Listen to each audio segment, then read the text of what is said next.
get this, there are actually parents who homeschool their children on purpose. And we've talked to some of them about some tips, some motivations for why they homeschool, but also some things that help parents finish out the year, and I hope some of their answers are helpful. Before I get into their answers, I want to say this. None of this is normal.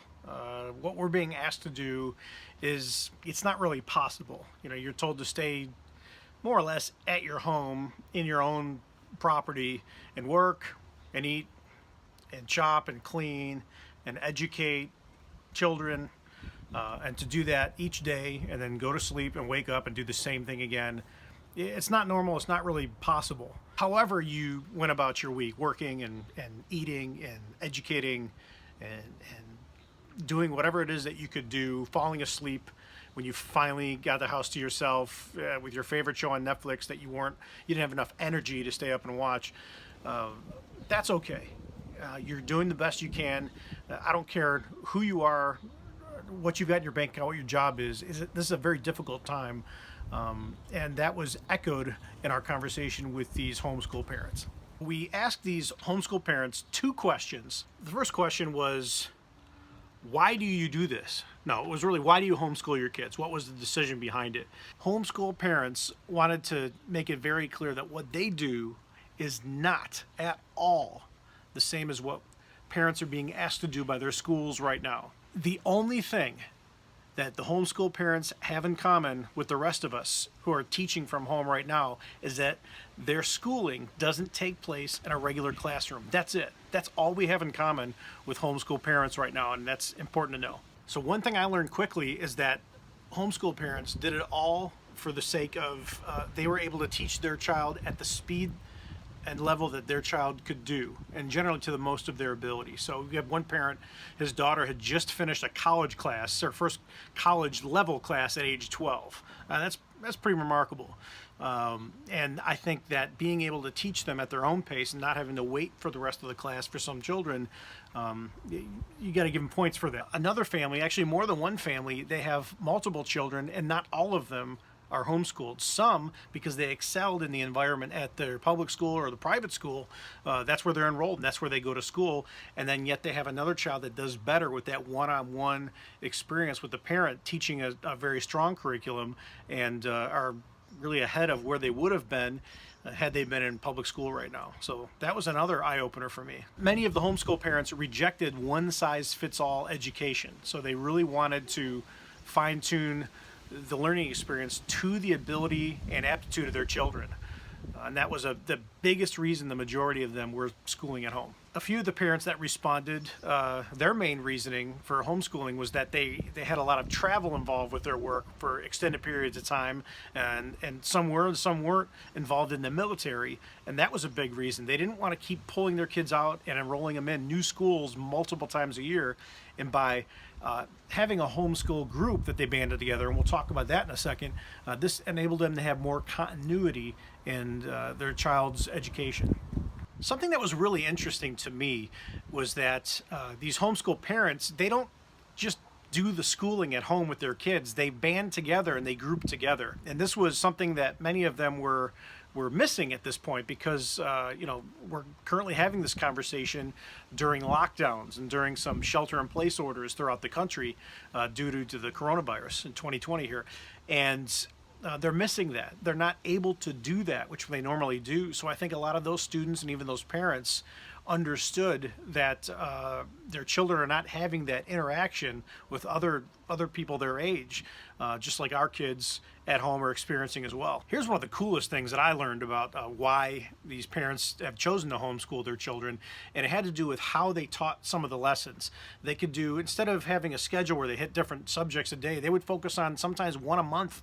So it's going to be social studies month, it's going to be math month, or science math month. Could you imagine doing math month as a kid? Apologies to any math teachers. We love you and support you. But it was interesting. You had parents, when they were teaching state history, for instance, in Texas, they went to the state capitol and they toured different areas. Others up north went to Civil War battlegrounds. I had one that went to the New York Stock Exchange and did a tour of that when they were teaching about finance. I didn't get to learn about finance in school. Did you?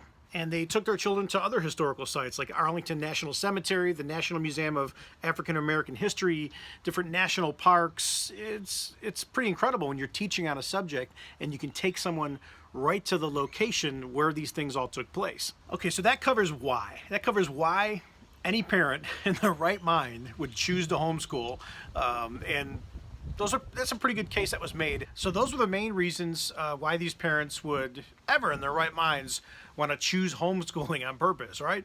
But their answers were pretty compelling, and I can't debate the value that they get out of it most of the time. I think what was interesting to me is that there was a very rare mention of any sort of religious or moral reason to pulling their children out of a public school setting or the private school setting and into a homeschool environment. That was something I didn't expect. I thought by and large it would have been 90-95% of the parents, and it was just 2.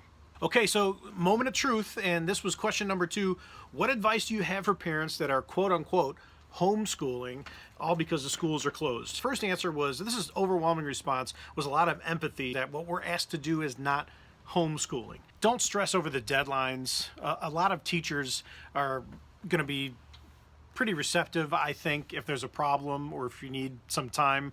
This is a crazy situation, and don't forget, a lot of the teachers are also home with their children and trying to do all of this and put together content for the kids. So do that. Most of the teachers are going to be responsive. There may be a teacher that is not as good at communicating, okay? Or they're not receptive to providing some help or some understanding, or they're just not responding to email or whatever. In that case, kick it up the chain.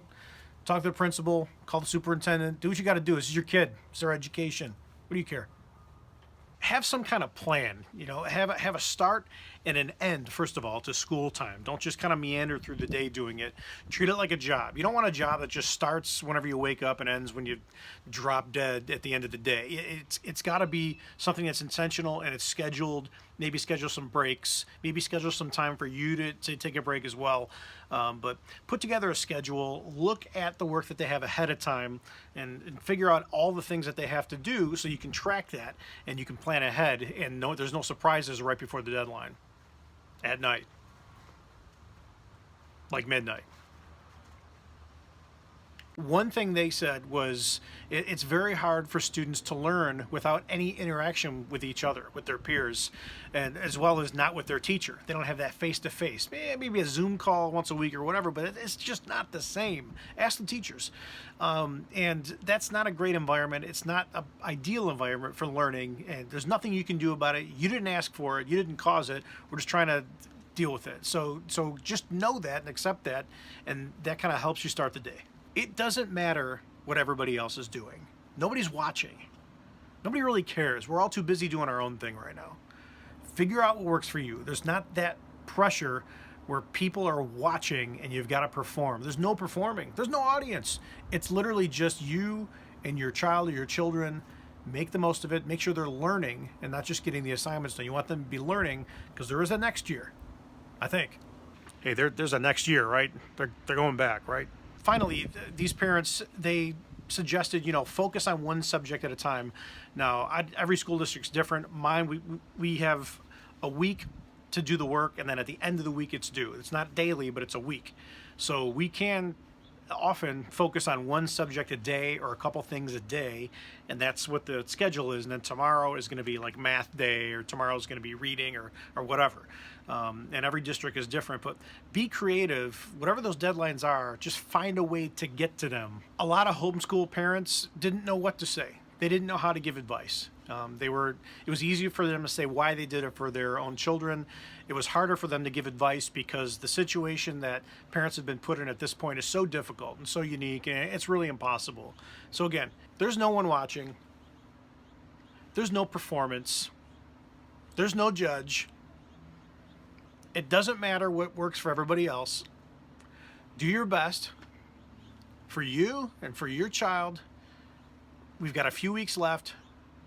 Let's just get to the finish line. Thanks for watching. This is Daniel Burke from allthingsdfw.com. Please subscribe. The button is right there, right there. And we'd love to have you tune in for our next video.